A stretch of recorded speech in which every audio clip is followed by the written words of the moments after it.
और चलिए बड़ी खबर आपको बता दें, हरियाणा और महाराष्ट्र में वोटिंग खत्म हो गई है। दिग्गजों की किस्मत अब ईवीएम में कैद हो गई है। महाराष्ट्र में 4 बजे तक अगर बात करें तो 44% मतदान रहा है, वहीं हरियाणा में 4 बजे तक 52% वोटिंग हुई है।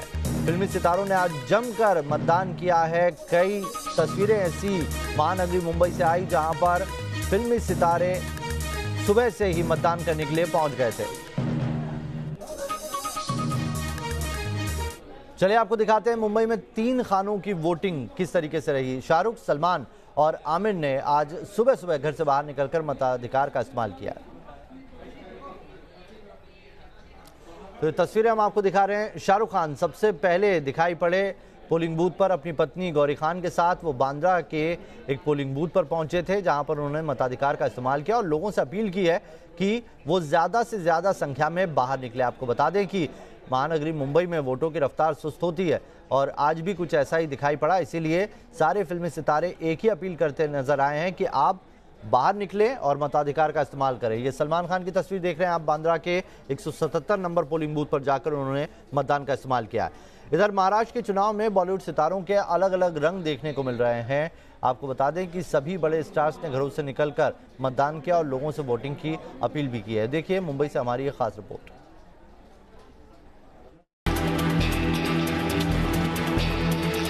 बॉलीवुड के बादशाह शाहरुख खान ने भी की वोटिंग। बांद्रा वेस्ट में पोलिंग बूथ पर वो पत्नी गौरी खान के साथ पहुंचे।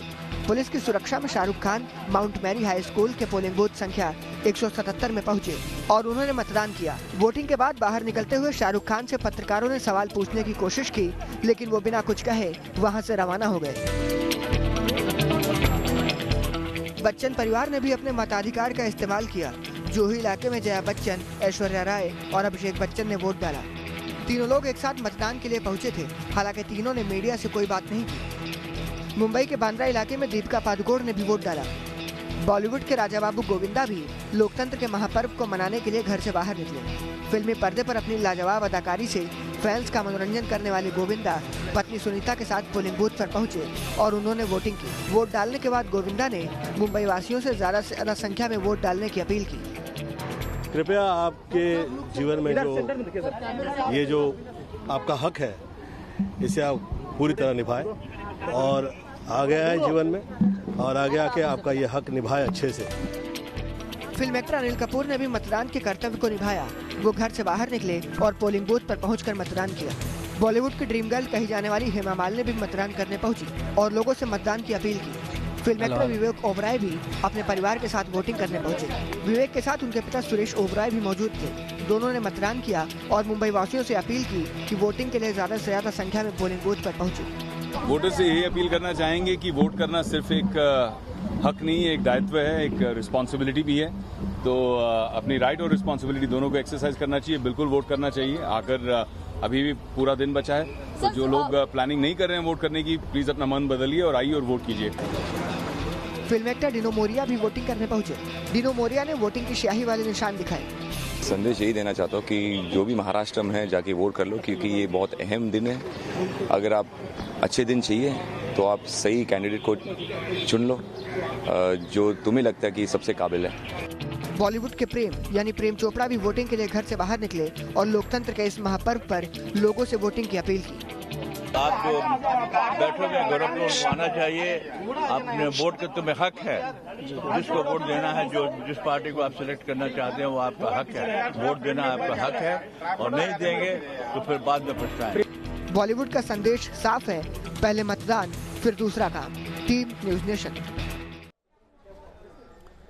और चलिए हमारे 3 संवाददाता इस वक्त हमारे साथ जुड़ गए। हमारे साथ मोहित राज दुबे रोहतक से जुड़े हुए हैं, रविकांत जुड़े हुए हैं करनाल से और साथ ही सुभाष हमारे साथ जुड़े हुए हैं नागपुर से। सबसे पहले मोहित आपका रुख करते हैं। आपने तो आज हुड्डा से बात भी की है, बड़े आश्वस्त दिखाई पड़ रहे हैं, लेकिन वोटिंग टर्नआउट कुछ ऐसा दिखाई नहीं दे रहा। 4 बजे तक 52% ही मतदान हो पाया है हरियाणा में। बिल्कुल, देखिए जिस रूप में उम्मीद की जा रही थी कि मतदाता घर से बाहर निकलेंगे, उस रूप में मतदाता घर से बाहर नहीं निकले। लेकिन इसके अलावा अगर हम बात करें भूपेंद्र सिंह हुड्डा की, तो भूपेंद्र सिंह हुड्डा अशान्वित दिखाई दे रहे थे। लेकिन दूसरी ओर आपको बताएं कि मुद्दे कौन से ज़्यादा हावी थे।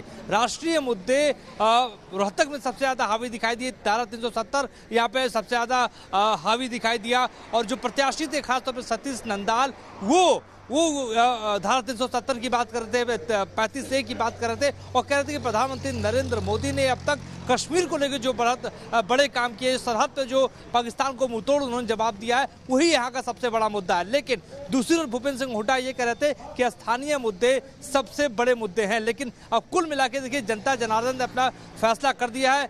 हरियाणा के लोकतंत्र में आहुति जनता जनार्दन ने दे दी है। अब देखने वाली बात यही होगी कि किसके पक्ष में आहुति ये दी गई है। जी, चलिए रविकांत भी जुड़े हुए हैं। रविकांत, करनाल में इस वक्त मौजूद है, मनोहर लाल खट्टर यहां से चुनाव मैदान में उतरे, कितने आश्वस्त हैं उन जीत को लेकर?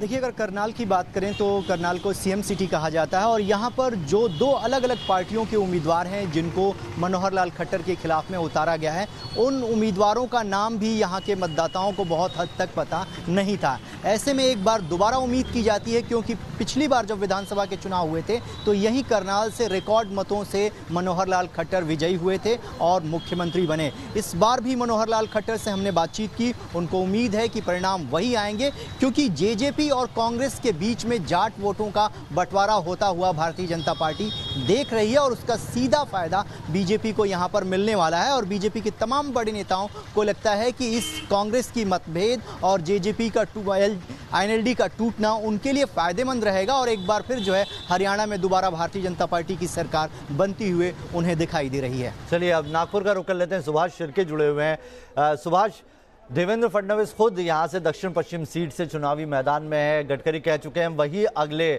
मुख्यमंत्री होंगे, अमित शाह कह चुके हैं वही अगले मुख्यमंत्री होंगे। वो किस तरीके से आश्वस्त दिखाई दे रहे हैं वहां पर? देखिए, मुख्यमंत्री देवेंद्र फडणवीस बिल्कुल आश्वस्त दिखे। आज जब हमने उनसे बात की तो उन्होंने कहा कि महाराष्ट्र में बीजेपी और शिवसेना गठबंधन को कोई चुनौती नहीं है। दूसरी तरफ कांग्रेस और एनसीपी दावा कर रही है कि उन्होंने एडी चोटी का जोर लगाया, उनके कार्यकर्ता उन्होंने यहाँ पे वोटिंग करने के लिए ज़्यादा से ज़्यादा लोग कांग्रेस के जो विचारधारा के उनको उतारने की कोशिश उन्होंने की है। तो कहीं ना कहीं आप देख सकते हैं कि दोनों तरफ से दावे बताए जा रहे हैं, लेकिन मतदाता किसके पक्ष में वोट देगा ये तो 24 को पता चलेगा। लेकिन जो वोटिंग हुआ है वो थोड़ा सा चिंता का विषय है, क्योंकि 44% वोटिंग हुआ है सिर्फ 3 बजे तक, और उम्मीद है 6 बजे जब तक वोटिंग होगा वो थोड़ा सा 55-60 के फीसदी होना चाहिए। लेकिन मैं देख रहा हूँ कि वोटर्स अभी भी आ रहे हैं और मतदान केंद्र पे वो कतार में खड़े हैं। चलिए, बहुत बहुत शुक्रिया आप तीनों का हमारे साथ जुड़ने के लिए। आइए अब आपको दिखाते हैं महाराष्ट्र में चुनाव के अजब गजब रंग। मतदान के दौरान कहीं नाच गाना दिखाए तो कहीं बुजुर्गों में मतदान को लेकर गजब का उत्साह देखने को मिला, तो वहीं कुछ ऐसे थे जो अस्पताल से डिस्चार्ज होकर सीधे वोट करने के लिए पहुंच गए थे।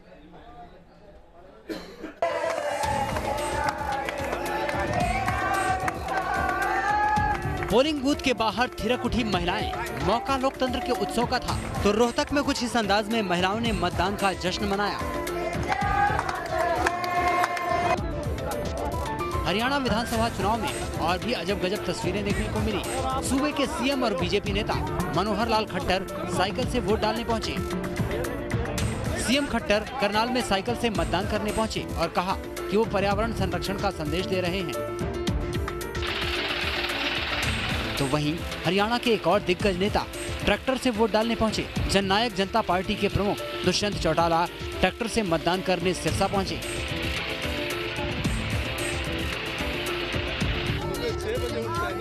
महाराष्ट्र में भी सभी 288 सीटों के लिए चुनाव हो रहा है। आइए मिलाते हैं इस मतदान के सबसे बड़े खिलाड़ी से। ये खन्ना जी हैं, उम्र 93 साल, लेकिन उत्साह ऐसा कि सुबह सुबह वोट डालने पहुंच गए। मतदान को लेकर खन्ना जी की जागरूकता ने केंद्रीय मंत्री स्मृति ईरानी को भी उनका मुरीद बना दिया।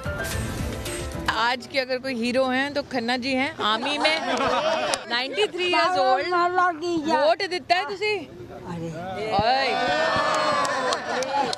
मुंबई की इस मतदाता के जज्बे को हर कोई सलाम कर रहा है। समिता की उम्र 68 साल है। वो अस्पताल में भर्ती थी। लेकिन लोकतंत्र के लिए जिम्मेदारी का एहसास ऐसा कि हॉस्पिटल से डिस्चार्ज होकर सीधे पोलिंग बूथ पहुंच गई। हॉस्पिटल से सीधे आ रही हूँ, अभी घर पे भी नहीं गई हूँ, अभी सीधे आ रही हूँ। अब इनसे मिलिए, ये हैं हाजी इब्राहिम। 102 साल के हाजी व्हीलचेयर से चलकर पुणे में वोट डालने पहुंचे और बताया कि मतदान का क्या महत्व होता है। महाराष्ट्र और हरियाणा में विधानसभा चुनाव के साथ देश के कुछ शहरों में बाई इलेक्शन भी हो रहा है। बहराइच में 106 साल के मतदाता बाकायदा कतार में लगे और इस्तेमाल किया अपने मताधिकार का। Team news nation.